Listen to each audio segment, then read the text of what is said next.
आ जाओ। जो चैप्टर हम कर रहे हैं चैप्टर का नंबर है चैप्टर नंबर 6 और नाम है इकोनॉमिक रिफॉर्म्स फ्रॉम 1991 या कह सकते हो आप न्यू इकोनॉमिक पॉलिसी। दोनों एक ही बातें हैं, ठीक है जी।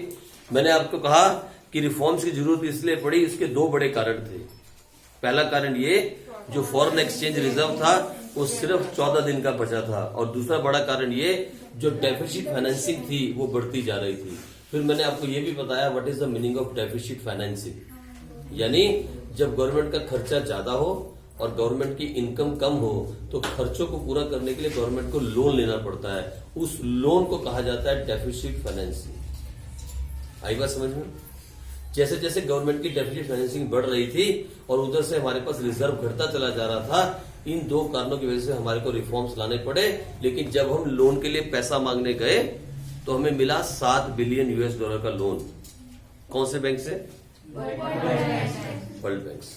लेकिन लोन फ्री में नहीं मिला, लोन के साथ क्या मिली? कंडीशंस, और वही कंडीशंस हैं 3 कंडीशंस। कौन सी? LPNG। उन्हीं कंडीशंस को हमने कहा क्या? Economic reform. कितना सिंपल है यार, इससे सिंपल लैंग्वेज में क्या पढ़ाएगा? इससे सिंपल लैंग्वेज में कोई क्या पढ़ाएगा? लेकिन इसको भी सुनते हुए अगर आपके दिमाग में ये चल रहा है कि वो पता नहीं वहां पे खड़ा होगा, वो पता नहीं वहां पे खेल रहा होगा, तो फिर आप नहीं पढ़ पाओगे। इससे सिंपल लैंग्वेज में नहीं समझा सकते। ये बिल्कुल सिंपल था। That was the need of economic reforms. Fine. उसके बाद हम आगे चले गए। हमने बोला एलिमेंट्स क्या थे, तो आपको मालूम है, पहले भी पढ़ चुके हो, वहां भी आपने पीछे भी पढ़ा। इकोनॉमिक्स में 3 रिफॉर्म्स थे। कौन से? L stand for liberalisation, P stand for privatisation, G stand for globalisation. लेकिन एक पॉइंट मैंने आपको यहां बताया था, LPG ने किसको रिप्लेस किया? LQP को। What was LQP? Licensing quota employment. पहले हर काम के लिए लाइसेंस चाहिए, फिर गवर्नमेंट कोटा फिक्स करती थी और फिर परमिट देती थी। यानी LPG ने रिप्लेस किया LQP को। ये भी इंपॉर्टेंट पॉइंट था, ये भी हमने किया कल। फिर हम आगे चले गए और पढ़ने लगे पहले रिफॉर्म के बारे में। हमने बोला what is the meaning of liberalisation, मतलब लिबरल होना। लिबरल का मतलब क्या होता है? छूट देना, फ्रीडम देना। किसके लिए लिबरल हुई गवर्नमेंट? इंडस्ट्री के लिए। गवर्नमेंट ने इंडस्ट्रीज को छूट दे दी। मतलब आपने पहले क्या था? एक्सपेंशन करनी है, एक्सपेंशन करनी है, पूछो। नया काम शुरू करना है, पूछो। नई कंपनी खोलनी है, पहले ये काम था। अब गवर्नमेंट ने कहा जाओ करो काम जो करना है फटाफट से। तो गवर्नमेंट लिबरल हो गई। लेकिन लिबरलाइजेशन के अंदर गवर्नमेंट ने क्या क्या रिफॉर्म किए, अब हम उनके बारे में पढ़ने वाले हैं। कहां कहां पे गवर्नमेंट लिबरल हुई, कहां कहां पे?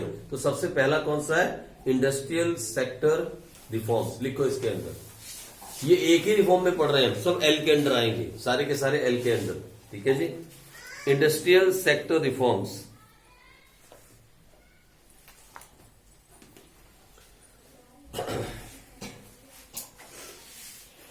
लिखो liberalisation,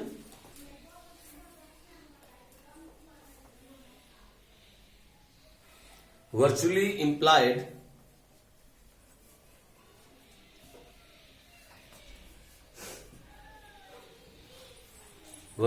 implied deregulation of industrial sector, of deregulation, deregulation of industrial sector of the economy।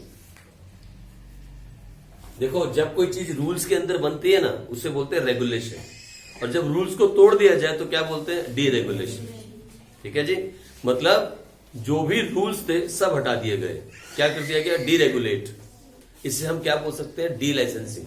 पहले हर चीज के लिए क्या चाहिए था? लाइसेंस। अब लाइसेंस का उल्टा क्या हो गया? De licence. हम ऐसे भी लिख सकते हैं इसको, डी लाइसेंसिंग। अगर आप रेगुलेट नहीं लिखना चाहते तो लिख सकते हो, ठीक है। तो आ जाओ, सबसे पहला काम क्या किया गया? लिखो number 1, de licensing of industrial licence policy. First point number 1 या उसके अंदर first point, de licensing of industrial licensing policy.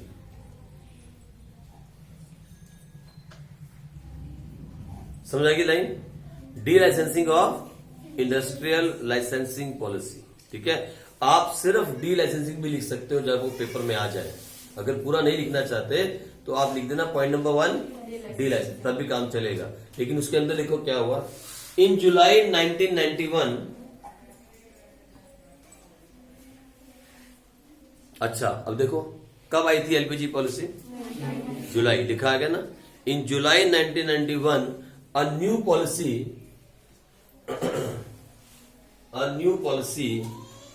was announced which abolished the requirement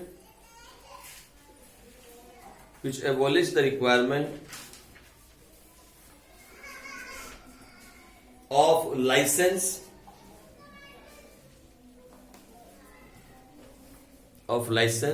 to start up an industry, which abolished the license to start up an industry except 5 industries.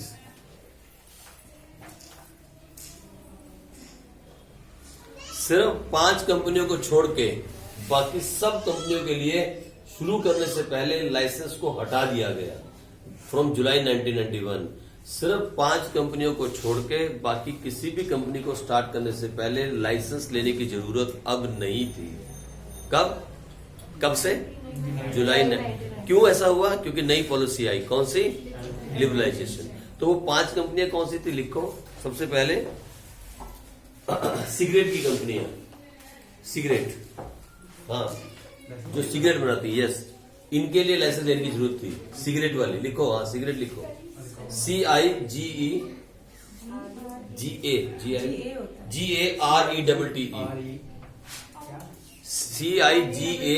लिखो, CIGARETTE cigarette. ठीक है। दूसरी लिखो number 2 alcohol, शराब वाली कंपनियां, alcohol वाली कंपनियां, शराब, ये शराब बना, अल्कोहल वाली कंपनी। तीसरी लिखो,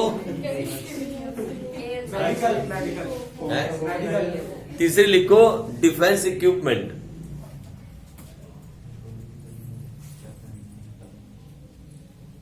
चौथी लिखो डेंजरस केमिकल्स, वो सब केमिकल में गिन देते हैं। और 5वीं लिखो इंडस्ट्रियल एक्सप्लोजिव केमिकल्स, या और 5वीं इंडस्ट्रियल एक्सप्लोजिव EXPLOSIVE। मतलब ये जो क्या बोलते हैं, इसमें यूज होते हैं ना माइनिंग के अंदर, खासकर माइनिंग के अंदर, उस चीज के अंदर। ये गवर्नमेंट ने 5 अपने पास रखी और बाकी छोड़ दी। यानी इन 5 को छोड़ के अब किसी के लिए लाइसेंस नहीं लेना पड़ेगा। ये पहला काम किया गया, डी लाइसेंसिंग। ठीक है। आज इसे लिखो पॉइंट नंबर 2। पॉइंट नंबर 2 में लिखो कॉन्ट्रैक्शन ऑफ पब्लिक सेक्टर। हाँ, पॉइंट नंबर 2 लिखो इसी में, कॉन्ट्रैक्शन ऑफ पब्लिक सेक्टर। मालूम है कॉन्ट्रैक्शन का मतलब क्या होता है? सिकुड़ना। यानी पब्लिक सेक्टर को अब सिकुड़ा जा रहा है, कम किया गया। कॉन्ट्रैक्शन ऑफ, ये पकड़ा था आपने माइक्रो इकोनॉमिक्स में डिमांड के चैप्टर में, expansion of demand and contraction of demand. Contraction of public sector लिखो, under the new industrial policy, new industrial policy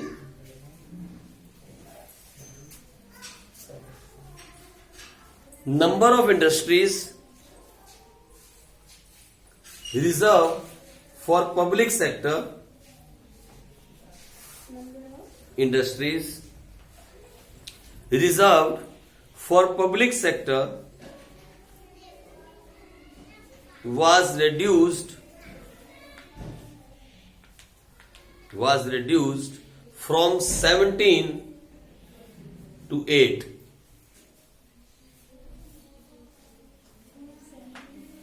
from 17 to 8। यानी सुनो, 17 कंपनियां ऐसी थी, 17 बिजनेस ऐसे थे जहां सिर्फ गवर्नमेंट का राज था, पब्लिक सेक्टर। हाँ जी, 17। अब घटा के कितना कर दिया गया? कब? इन 1991।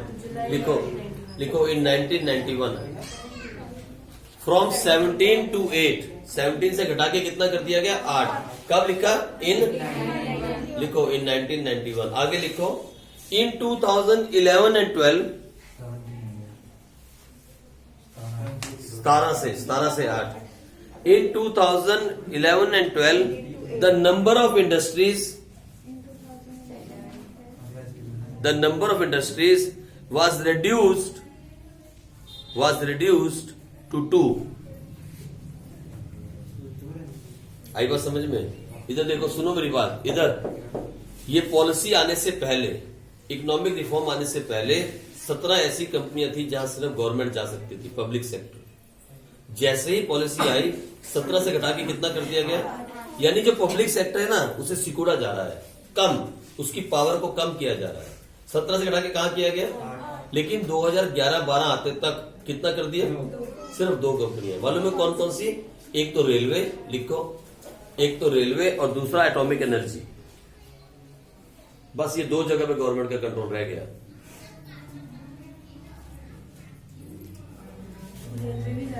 रेलवे भी जा रहा है, अब तो वो भी जाएगा। लिखो तीसरा एनर्जी, तीसरा लिखो गवर्नमेंट का control, complete control of government. वो 5 के अंदर तो अभी लाइसेंस लेना पड़ेगा। अगर आपको अभी भी खोलनी है तो you have to get the licence. कोई कंट्रोल लाइसेंस दे दिया ना आपको, आप प्राइवेट हो। लेकिन यहां जो बात कर रहे हैं, यहां बात कर रहे हैं कॉन्ट्रैक्शन ऑफ पब्लिक सेक्टर। मतलब जो पब्लिक सेक्टर पहले हर जगह फैला हुआ था, 17 ऐसी जगह थी जहां सिर्फ पब्लिक सेक्टर ही कंपनी खोल सकता था, वो घटा के कितना किया गया 8। और 8 से अब कितना कर दिया गया 11-12 में। और वो 2 कौन सी है, लिखो तीसरा डी रिजर्वेशन, या point number 3 D reservation. D मतलब रिजर्वेशन मैंने रिजर्व करना, और जब खोल देना तो क्या हो गया, D reservation of production area.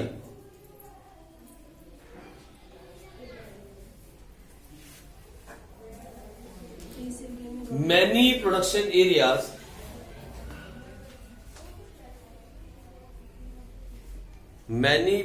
areas which were before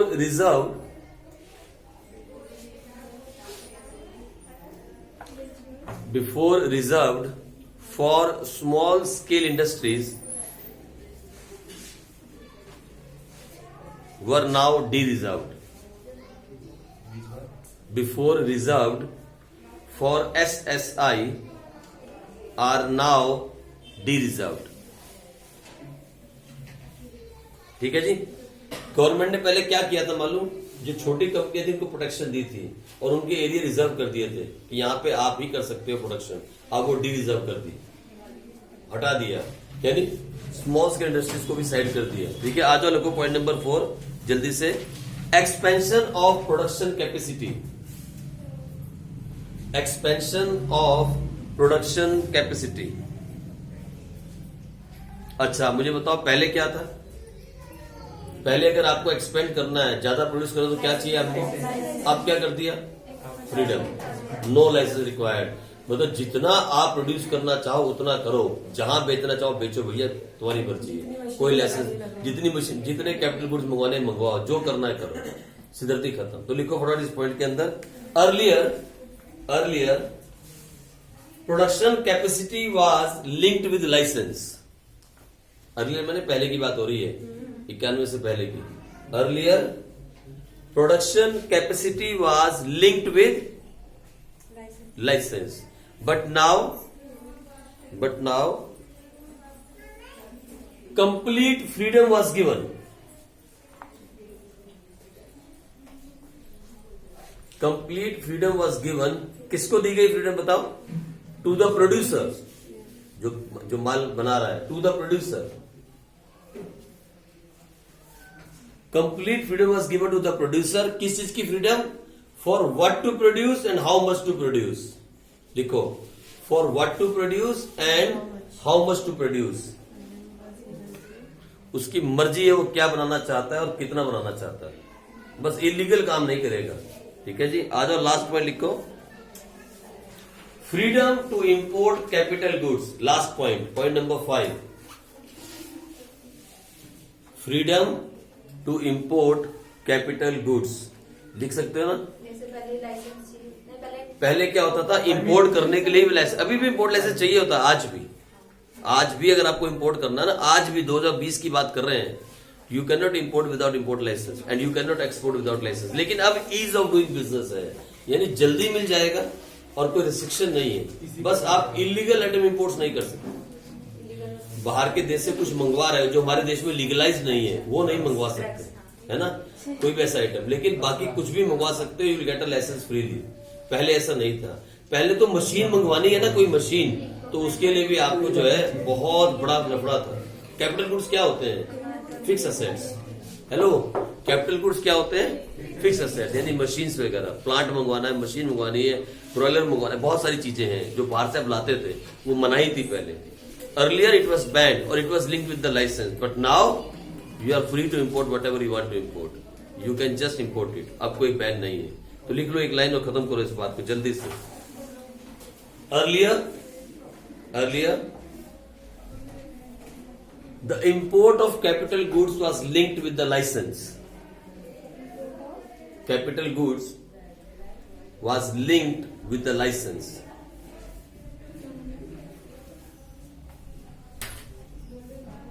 Now, the permission is not required from the government. Now, the permission is not required from the government.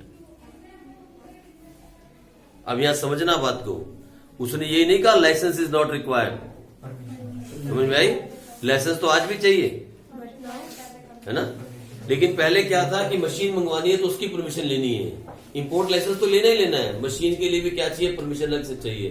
अब परमिशन नहीं चाहिए, लाइसेंस तो आज भी चाहिए, उसके बिना आप इंपोर्ट नहीं कर सकते। Permission is not required from the government, ठीक है। ये हमने 5 काम किए under industrial sector reform. Second, चलो आगे कल बढ़ेंगे।